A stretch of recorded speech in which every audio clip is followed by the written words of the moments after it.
everyone, I'm coming to you today from my dining room, and I wanted to show you all how to do an Easter table on a budget. And actually, the more I thought about it, the more I thought this would be a great time to maybe do 3 different styles. And if you want to, you can vote on which one you like the best. So let me know at the end of this which is your favorite, and hopefully you got at least one that you can copy or do something similar. Feel free to do that, or feel free to ask me questions or hire me to do your table. Either way. So here's what I've done just for our starting out here. I have all my pieces that I have accumulated now over the last couple years. Some of it's completely Easter themed. Some of it is pieces that I've used on other tables. Now you're all thinking I'm the crazy Easter lady, but it's actually a lot of Hobby Lobby and stuff that's not terribly expensive that you could absolutely do yourself. I will try to tell you where some of the pieces are from as the table's finished, and we'll go from there. You can always do, I usually start with a runner. You could always do a runner from Pottery Barn or Crate and Barrel, or spend a little bit more money and have that for ages and ages. But to be honest with you, a lot of them are linen, and I find that impossible to keep up with. I do not like ironing runners constantly. So instead, I typically, in my recent tables, have used some burlap that they sell at Hobby Lobby. It's super inexpensive. You can get it in lots of different colors. So that's what I'm using for now as my base. Okay, so I've just done my first table. I'm calling this pared down 100-acre wood because it's got almost all natural favorite items that'll be on each table are these cute little place card holder bunnies. I got those on sale at Pottery Barn end of the season last year. So those are Pottery Barn. The candles are most likely Hobby Lobby or Home Goods. Those are some good places to find inexpensive candles. Even the dollar store probably has inexpensive candles. These are super old. Pottery Barn have had them for years and years and years, and they've traveled through lots of different houses with us. Not expensive either. I'm sure I bought them on sale for not more than like $20, but things like this, the faux pieces of greenery, are so great to have and just move all over your house and change different places. Here we have table number 2. I am calling table number 2 the bunny table because I think I used almost all the bunnies that I have. Balls that you can get at Hobby Lobby. They come in a bag with a whole bunch of different sizes. And then there we have the kind of mom and baby bunny together. So cute. A little pear shaped for a pop of color candle, and then some votive holders on the end just to kind of ground the whole thing.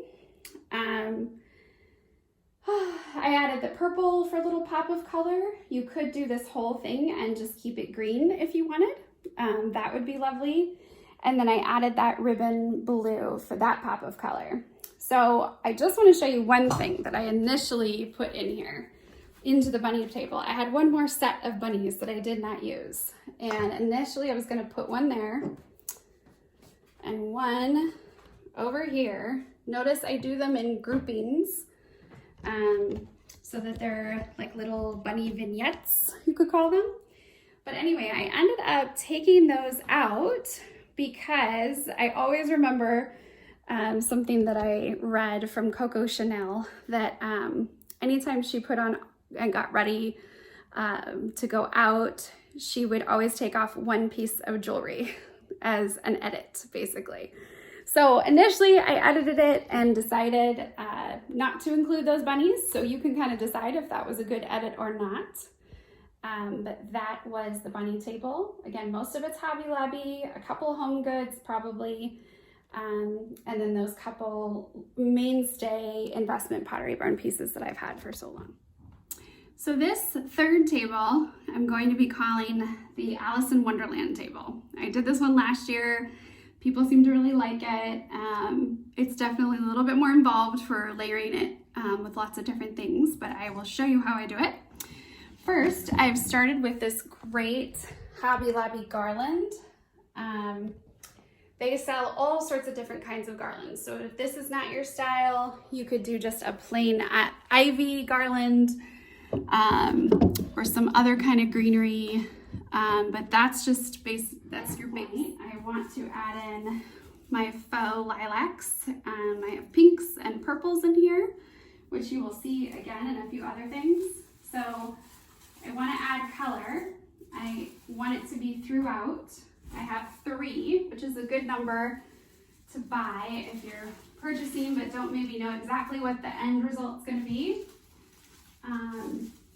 So there you can see I've put it at the beginning, close to the middle, and at the end for now, as I decide what else I want to throw in. Also at Hobby Lobby, this is part of what made me say it was the Alice in Wonderland table, is I found these cute little butterflies that they sell, and they sell other types of little small animals too. And that's what reminded me of Alice in Wonderland, was the purple butterfly. So I am going to, those are really easy to just twist on and put on there anywhere you like, and make it look like your butterfly just flew onto your garland for lunch today. And then I'm going to bring back my fun egg trees that were very cool and different. Never seen anything quite like the egg trees. And again, what I'm going to get out of putting the egg trees on is that nice little bit of height for the table. I honestly don't quite remember if this basket was Hobby Lobby or Pottery Barn, or what of my favorite haunts that was from. But in this case, I actually am going to do the height around the basket, because the basket is such a grounding force, so to speak. I still want to use my cute little greenery bunnies. I just think I may do the little guys. So again, having these couple small elements is fun, because each person then, as they sit there longer, realizes they have something special in front of them that maybe they didn't notice right when they sat down. Then I'm going to add a little bit of glitz, a little bit of glamour, if you like that sort of thing. I do. In both the bunnies, the sparkly bunnies, and these that are from Hobby Lobby. They have some sparkle in them. I don't know if you guys can see that on the video.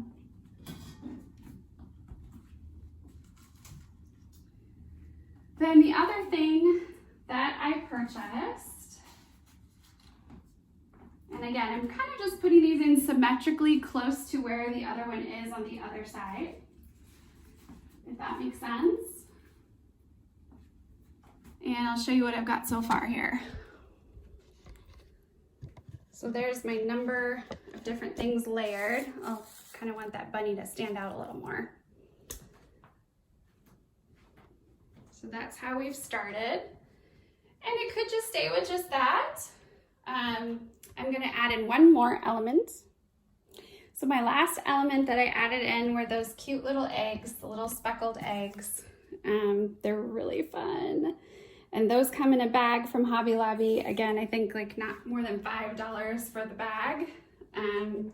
They match the ones in the trees, and it just kind of makes it look like it's ready for a little Easter egg hunt there. And I also finished it off with these ceramic eggs, the larger ones, just to ground the ends. That's one you could leave off, you know, if you wanted to listen to Chanel and take one thing off. That might be the one that I left off this time. But there you go. You get the idea of the really layered Alice in Wonderland table. So those were all 3. I hope you enjoyed watching that. And I hope that it inspires you to make a pretty table to enjoy, especially while all of you are at home these couple weeks. And if you have any questions, just put it in the comments, and I'll talk to you soon. Thanks so much.